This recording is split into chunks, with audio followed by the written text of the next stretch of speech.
Did you know that 33% of Americans leave their appointment not knowing what the doctor mentioned or discussed or understand what's going on? How are you handling that in your office? What kind of conversation are you having with your team members? On today's podcast, we're going to talk about how you can choose your words wisely, how you can make sure that you're having the right conversation, how you can make it more personable, but most importantly, how you can connect. On today's podcast, we have the one and only Dr. Caitlin Reghetti. Let's go. This is a Defocus Media production. Audio Jungle. What's up, everyone? It's your favorite optometrist, Dr. Darryl Glover. And I'm Dr. Jennifer Lyerly, resident optometry nerd. And welcome to Defocus Media, optometry's #1 podcast, where we discuss the hottest topics, latest technology, eyewear, practice management, and more. So sit back, relax, and defocus. What's up, everyone? It's your favorite optometrist, Dr. Darryl Glover. Super excited today because we're having a conversation about something that's really near and dear to my heart. I love doctor-patient communication, doctor-patient interaction, and most importantly, I love to help patients live their best lives. And friends and family, I have someone that's an expert that really is passionate about this same conversation. So excuse us as we geek out tonight, but friends and family, I'd like to welcome my colleague, Dr. Caitlin Reghetti. How you doing today, Caitlin? I'm doing great. How are today? you? I'm doing fantastic. Thanks for asking, and super excited about the show today, simply because you and I have that same common mindset where we want to make sure that our patients have all the right tools and resources to be successful. And I know this evening we're really going to dive deep into that. But before we get too far along, I always like to learn a little bit more about who I'm having this conversation with. So if you don't mind, maybe just starting off about, where you're from, maybe a fun fact, and then we'll jump into your journey a little bit, if you don't mind, my friend. Sure, sounds good.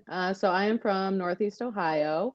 Fun fact about myself, we'll probably get into this a little bit later too, but I am actually a food blogger as well.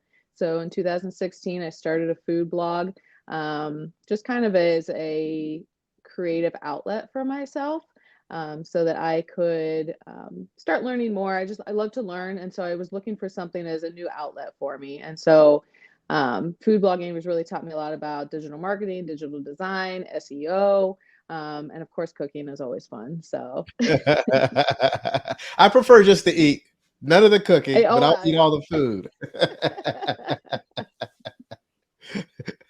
Awesome. So let's talk about, eye care. Like, how did you even jump into this profession? Let's talk a little bit about school life. Let's talk about practice life. And then let's jump into the mix of the heart of the conversation. But let's just kind of, take it a little back further, if you don't mind. Sure, yeah. So I did my undergrad at Bowling Green, and then I went to Ohio State for optometry school, graduated in 2013. So my journey into eye care is kind of that classic tale of girl needs glasses, girl meets optometrist, girl gets glasses and contacts. I was just amazed by the whole process, and I loved it. So going into college, my freshman year, I knew that I wanted to go into optometry. I was very laser focused on it. Really kind of scared the crap out of my parents, because here I am just saying I'm going to be, basically the first person in our family to go to college. I'm going to be a doctor, and I have no plan B. Because I knew that if I had a plan B, that anytime things got tough, it would give me kind of an out for me to chicken out. So I was like, there's just no plan B. It's just what's going to happen. And so everything went well. I graduated with honors. I went to optometry school, graduated, passed boards. I kind of landed the perfect job after school, full-time job, great benefits, close to home. So I kind of made it to the proverbial top of the mountain, and I stood back and I was kind of like, this sucks. Like I was not happy with where I was at. So I started to kind of refocus. Okay. Because I just realized, like, I'm just not happy with where this has led me. So I started working in different practices. I worked in multiple corporate locations. I worked in multiple private practice locations. I worked in ophthalmology offices. So, I mean, I worked anywhere from malls, grocery stores, hospitals, anywhere I could find, just to try and find the setting for me. I just thought maybe if I find the right place or the right people, I'll find myself happier. The place that I kind of settled into, my home base, I've been there a couple years now. It's a private practice. It's amazing. My boss is amazing. We've got 3 locations. My boss is very supportive. He's very family oriented. The staff is great. The patients, for the most part, are kind and understanding. We have a lot of autonomy as doctors there, so it's really a great setting for me. But I did find that even at that, in my perfect location, I was still not totally happy in clinical care 5 days a week. And so that for me was kind of a bottom point, because that's when I started to realize, all right, this is not like just a location issue. This is Yeah. now a me issue. I'm just not totally happy in the career, and I need to find something that's going to work a bit better for me. So that's what kind of led into food blogging. I was looking for just a more creative outlet, a better work-life balance. I was able to monetize my food blog and kind of cut back hours at work a bit to start balancing my life a little bit better Yeah. for me. So that was great. Fast forward a couple years, November of 2020, one of my friends tragically died. And Oh then 2 months no. after that, yeah, I gave birth to my daughter. And so the combination of those 2 events, I think, really kind of shook me. And it really kind of made me sit down and evaluate my life and where I wanted to go with it. Pardon my French. Sorry, mom, because I know you're watching, but it just made me like want to cut the bullshit, like I just Right. want to figure out what it is I want to do, what's going to make me happy, and I'm going to do it again, laser focused on it, figure out what it is that I want to do. So during my maternity leave, my current boss, he reached out to me and he said, hey, would you be open to the idea of maybe doing a day at home and revamping our website, rewriting all of our website content for us, because he knows that I love writing. So that was a great fit. And that really opened a lot of doors for me, where I just started realizing, wow, like this is something that I could do Yeah. with my knowledge and my experience in optometry, but also with my creative side, and my desire to have more freedom and be able to be present for my family and travel and do all the things that I want to do in my life. So with that kind of started me thinking, hey, I can start doing this for other optometrists. I could start working from home and being able to offer this.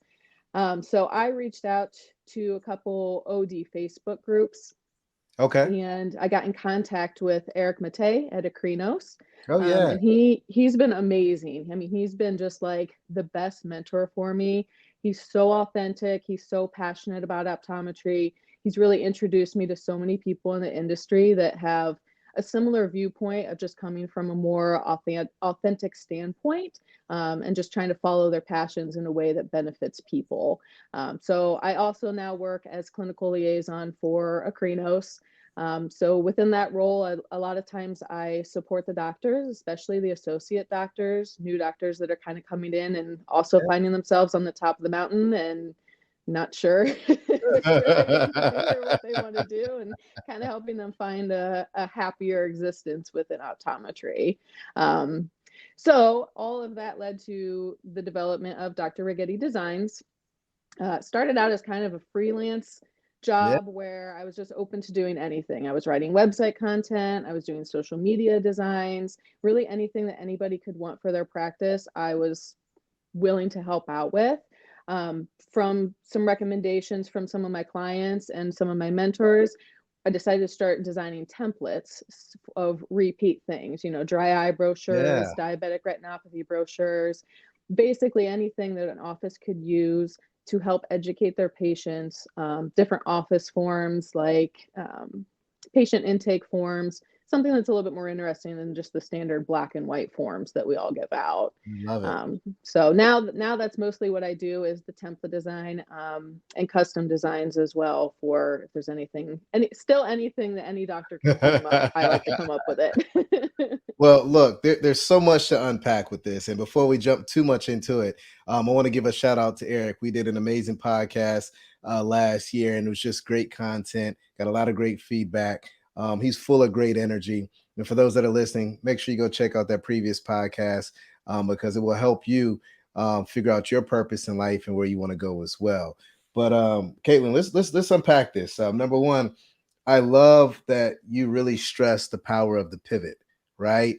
You were unhappy and you had to figure out something else. So you didn't just stay somewhere and be miserable. You made that change, you made that shift, you made that pivot, which gave you that freedom that you were looking for. All my students out there, all my new graduates out there, all my seasoned ODs, you don't have to keep doing the same thing. Jump, make that jump, pivot, do something else. This is a prime example of how you can get to where you want in life, right? That way you can continue to add value to this eye care industry. The other thing that I love is that you really touched on culture, right? Culture is everything. If you don't have the right culture, how can you go to work every day, right? It's going to be miserable. So you got to Right. make sure you have a culture that aligns with your personal culture.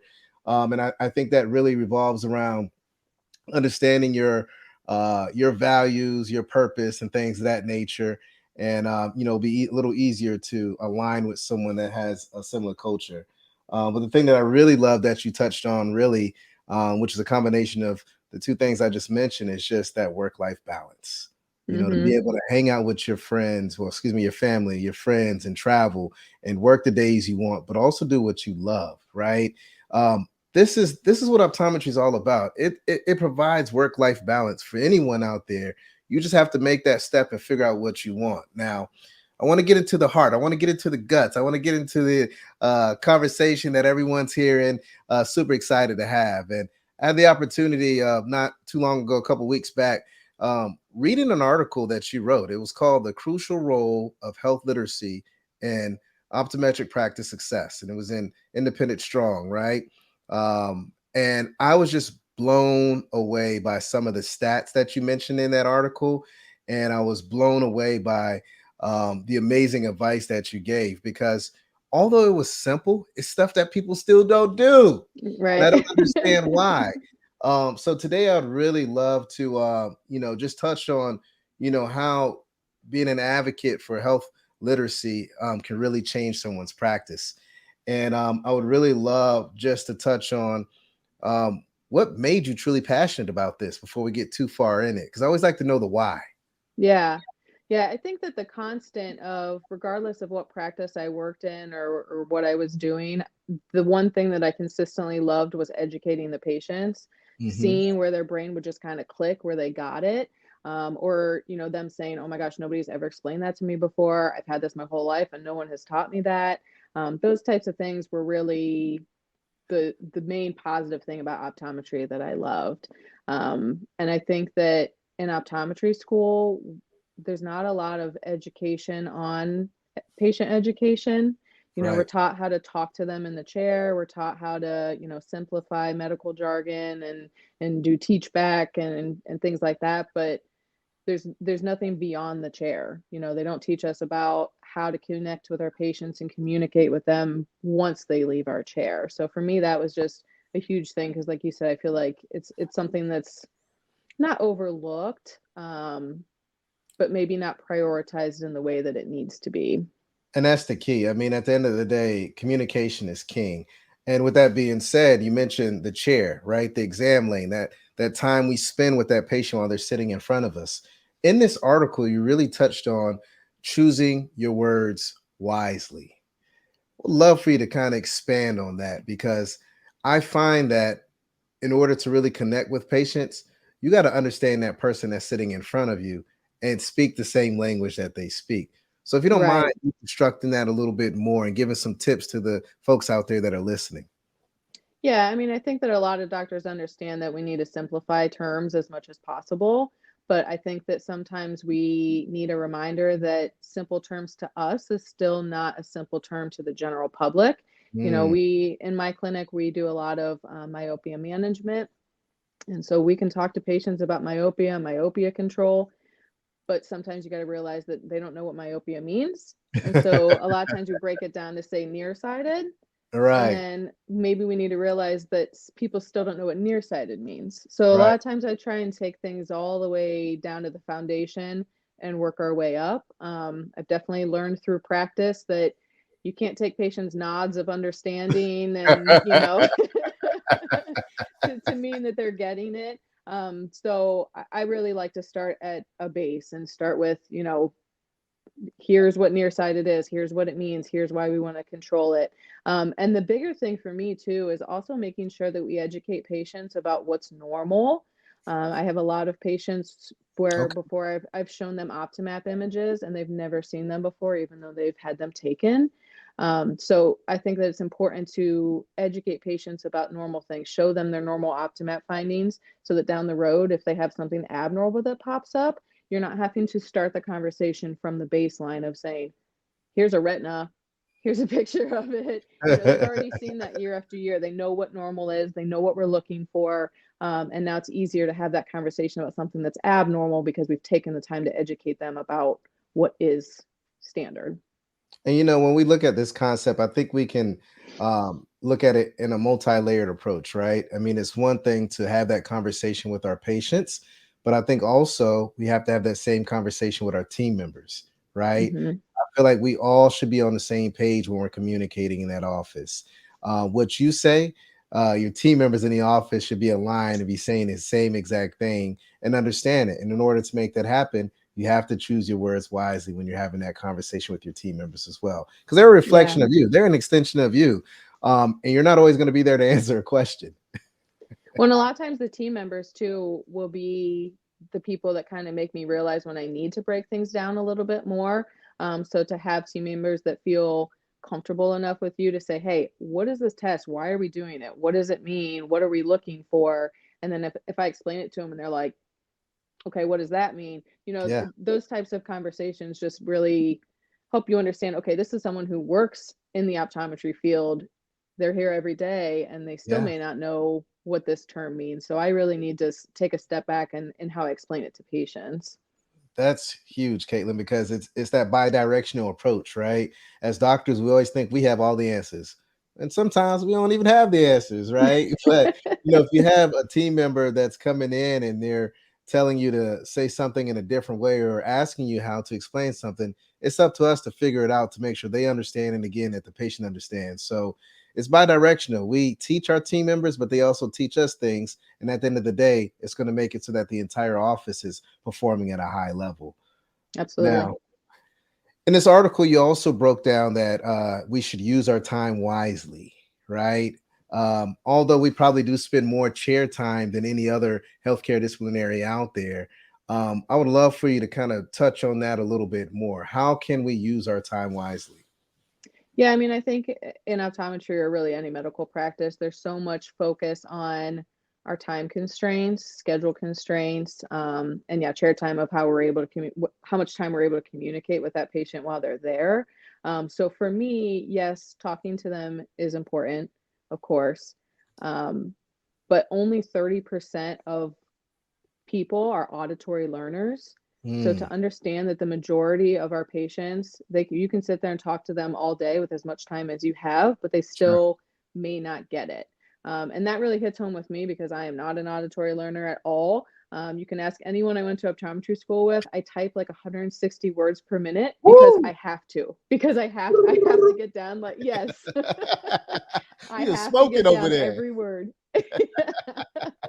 Hey, you I know will just what? type a lecture out word for word. We would have been best friends at optometry school because I would have been like, she got all the notes. I'm hanging out with her. Probably how I made a lot of my friends. But yeah, I need that. Like I need to be able to write it, read it, process it in my own time. Yeah. So I think that there's just not a lot of emphasis put on the fact that a lot of us are visual learners. We want to Yes. read, we want to see videos, we want to see visuals. So you can talk to me in a chair all day long, but I'm still going to leave and go, wait, what did he say? What was I? Right. And if I'm doing that as a doctor, I know that regular population is going to be doing that as well. 100%. I love that. I love that approach. And that kind of goes into this next point of making it personal, right? Hmm. When you're having this patient in that exam lane or in your chair, what are some tips to truly make it more personable, to make that connection more intimate, to really make sure that your point gets across to that patient? For me, I'd say that my biggest pet peeve when it comes to optometry patient education is that we rely a lot on mass produced content. Mm, Um, I can sit in an exam chair in most offices and see like anywhere from 5 to 20 different logos, and none of them may be the actual practice that I'm sitting in. So a lot of times, because it's provided to us for Wow. free, we just throw it Yeah. in the exam room. We hand that to the patient thinking, okay, I've done my due diligence here, I've given them the literature. But to me, I think that that just really gears patients away from us as being their source of information. If I'm in a doctor's office and you hand me a brochure about dry eye, but it's from X pharmaceutical company, that tells me, okay, this company has all the information I need. I don't need to learn anything from you anymore because now you've referred me to them. So now Yeah. I'm going to go to their website. I'm going to start searching Google. I'm going to start finding things outside of my eye care provider when really it could all be provided from the doctor. So for me, I just think that the more that we can personalize it as far as branding for our office, putting our doctor's names on it, having our information, a QR code that goes to our website, and even a treatment regimen that's designed by the doctor so that it follows suit with what they're saying in the chair. I think Yeah. that's huge to creating that patient relationship. Yeah, I love that. And I was just here and taking notes. And the one thing that I never even thought about is, there are always these companies, third parties coming in that want us to leverage their services, and they give us this free literature, these pamphlets, and things like that. And when you give patients this stuff, it can lead them to be confused, or maybe even lead to thinking that you don't care, right? Mm-hmm. Simply because it's kind of like, here, take this and run, even though you might have communicated that plan. But what I'm Right. sitting here thinking, like, what if we did exactly what you said, right? Where we communicate effectively in that exam lane, and then we reinforce it with something physical, especially if they're a visual learner, and we have our Mm-hmm. personal brand, our personal name, our personal doctors. It just connects better, it hits better, and it creates truly that intimate relationship that we seek as healthcare professionals and eye care professionals as well. So I think you really hit the nail on the head in regards to, how can we really help out with health literacy, right? We got to make that connection, and you got all the right tools and resources to make that happen. Yeah, and I think even beyond that too, having that QR code too, now they've Yes, got the physical, now they've got the QR code. It links them back to your website. Now they can follow you on social media. They can sign up for your newsletter. So it just creates this feedback loop of all the information they need is coming from you. I love it. I love it. And that's a good segue into um, the importance of SEO, right? You're talking my language, right? I understand this, right? To be able to have these keywords, these keyword phrases, link back on page SEO, off page SEO. All this stuff is going to help patients get back to your practice and help you rank higher. And it's something that needs to be done. If you don't have a website, if you're not marketing, if you're not on Instagram, if you're not on YouTube, you're gonna be lost in the sauce, my friend, and be extinct sooner than later. I mean, am I lying or what? Yeah, absolutely. So, like, you got to make sure you're stepping your game up. So, I With want to touch quality content too. and I want to touch on quality content that you provide. You alluded to it earlier that you have your own organization, right? I'd love for you to share a little bit more information about that. I know earlier you told me that you have some templates and things like that, but kind of walk me through, high level, what all services you provide, and then also where can someone find you if they want to partner with you as well. Yeah, so I can be found. My website is drreghettidesigns.com. So Reghetti is just like spaghetti, but with an R-E. So you can search me there. That has my whole site, that has my shop. It's got links to different custom designs that I've done. You can hire me for custom work. Custom jobs typically take anywhere from like 1 to 8 hours, depending on what it is that you're looking to have done. But the biggest thing you're going to see on there is a lot of my templates. So I've got templates on there for dry eye, diabetic retinopathy, myopia management. I've got patient intake forms. I've got fillable PDF intake forms because I think that's huge too, to be able to link that to your website. So really the templates, when you go there, you upload your logo, you upload all of your offers information. I input that all into the template and I brand it for you. I have the colors that match your logo, and then I send Nice. you a copy of it. Yeah, so I send you a copy, make sure that you approve of it and that you're happy with how it looks. Sometimes we may make some edits. I have people that, I don't use this treatment. Can you change it to this? I'm like, absolutely. That's what I'm here for. That's what I want to do. The templates are really just a recommendation, but I want Yeah, it to be kind of totally geared for you and your doctors and what you need. So all those little edits are all included. Anything beyond simple edits, we can always work on custom jobs. But the nice thing is that you send it within a couple days. Here it is, and then I can just ship it to you, and it's professionally printed and sent right to your office or your home. I love it. I love it. What's next? I mean, you've had a hell of a career. You're still very young in your career. So what's next? What's in the future? What's in the pipeline? Because you got a lot of amazing things cooking up that's going to help to change the way that we practice day in and day out. Yeah, I mean, for me right now, I practice 1 day a week, and that's a really good balance for me. I'm really happy with that. I love doing my design work the other days and working with Acrinos as well.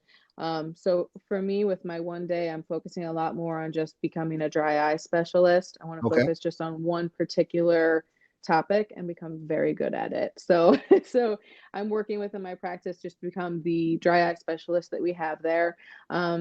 Beyond that, I mean, I really just I want to keep building my business. I'm always open to any type of suggestions for what doctors can use. So I love when people send me feedback of things that they could use. I'm starting to work and group with different companies to include those templates into certain like consultation packages, things like that. So I really don't know what's next. I'm a queen of metamorphosis. Whatever the world wants to throw me that makes me happy, I will embrace it. And I love it. I love it. Well, I like to ask all my colleagues this question. When it's your time to retire that phoropter, when it's your time to retire and just hang it up and be done, what do you want to be known for, Dr. Reghetti? well, I'd say I'm already in the process of semi-retiring the Pre-Optometry. But I think that overall, I just want to be known as kind of an authentic presence, somebody who inspires people to just, follow their dreams, their passions, their goals, whether it's professionally, personally, whatever the case may be. I just want to be someone who kind of makes the field and life in general just a better place, just a more beautiful, more cohesive, kind place. I love it. And you're already doing Lofty goals. that. You're doing it already. And I just want to thank you on behalf of eye care for just all the amazing work that you have done and just continue doing the great work.